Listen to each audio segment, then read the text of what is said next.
There were terrible calls. Do we want to go ahead and jump in? After further review. All right, Bud, you've been fired up about quarterbacks. I hear you starting to drop some of these statistics already here in the show today. What's really stood out to you at the quarterback position? I would say like guys who I certainly was down on after week 1 who have played very well in weeks 2 and 3. CJ Carr being one. In hindsight, Miami's defensive line is like that amazing. And he didn't play super well against Miami, but I think he's played really well in the last couple of weeks, making big time throws, getting the ball out on time, making the defense respect the whole field. And on the other hand, like Ty Simpson, I thought was making the right reads generally against FSU, but he was just late with the ball. And like FSU had 5 PBUs in that game. The last 2 games, and Wisconsin's defense certainly isn't amazing, but it's not horrendous. The ball is just out on time. So I like that he's seeing the field well. I like that the ball is coming out. Another guy here to highlight. Do you know who leads the nation in big time throws minus turnover worthy plays? I do, but I read your text. At the show notes. Okay. Yeah.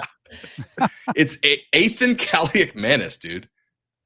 Despite like a lot of drops, despite I think he's had 10 sacks and 7 scrambles. The offensive line is just a total mash unit there for Rutgers right now.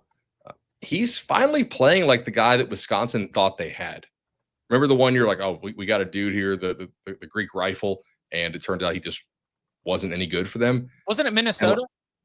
Excuse me. Yeah. What did I say? Wisconsin? Yeah. When he was at Minnesota. So good to see that. Like in a losing effort, certainly, but he may prevent Rutgers from having an awful season. Yeah, he stepped up. He's brutal. Yeah, he stepped up. He answered the call right there. That defense is falling absolutely apart. The run game is not there. If you have ever wondered what Rutgers would look like if they were just out there playing like what kind of hero ball is that? When you've got your quarterback's got to go get it done himself. Ethan Kaliakmanis is definitely all over it.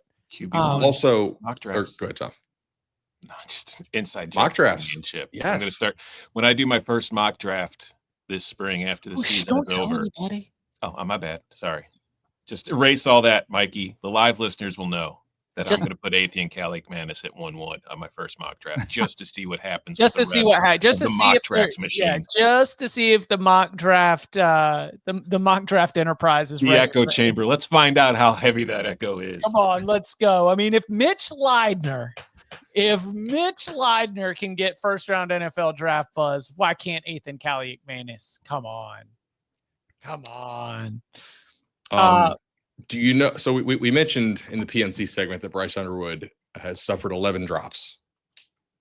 Do you know who leads the country in drops suffered? It's Malik Washington. Mm-hmm. Dude, Malik Washington is balling. Like that completion percentage is totally misleading. Maryland's receivers can't catch a cold, and he's still 8 touchdowns, 1 pick, making good decisions of when to leave the pocket in the run game. I think he's going to save Mike Loxley's job. And should. Hell yes. Yeah, he's so much fun. Dude, they hit on him. Yeah. Yes. That was one of those games where there were 2. Obviously, oh my gosh, Wisconsin is falling apart at the seams right now. Was kind of a big prevailing storyline developing as you're watching the game unfold. But then also just watching Malik Washington stand in there and make big throw after big throw. It's really fun. I don't know why I find myself more enthused by this, but especially the idea that Maryland, they join the Big Ten, they get put in the Big Ten East. They're just getting pounded just every single year. It's been a while since Maryland football fans, I think, have had something to kind of get buzzy and be excited about. And man, Malik having a really, really exciting young quarterback. I sometimes go on, I sometimes go on the radio in Baltimore, and at the beginning of the season, they're like, what's a real expectation? And I was like, you develop Malik Washington and you keep him from transferring. That the only goals for this season are to put in the building blocks, because this fan base has really lacked for something that they can jump on hold of and be like, there is a plan here. You know, I see a runway. This is what year one looks like. And year two, we want to see progression. And so to be able to have that and to have him be a local kid too, when you hired Mike Loxley, the goal was if there is a stud here in the area, then he's going to be able to use his own connections to go and lock him down. That comes through as well. So it's as long as they can develop him, keep him healthy, and hold on to him, that's an exciting storyline that might not pay off in 2025, but at least we're going to continue to monitor moving forward with the Terps. I think they'll be able to hold on to him. That's great. Get him a nice no-show job at Under Armour. You know, go full Clippers, just Kawhi Leonard style. He'll be there. No-show job in no-show job in college athletics. What's the first reference that comes to mind? NCAA president.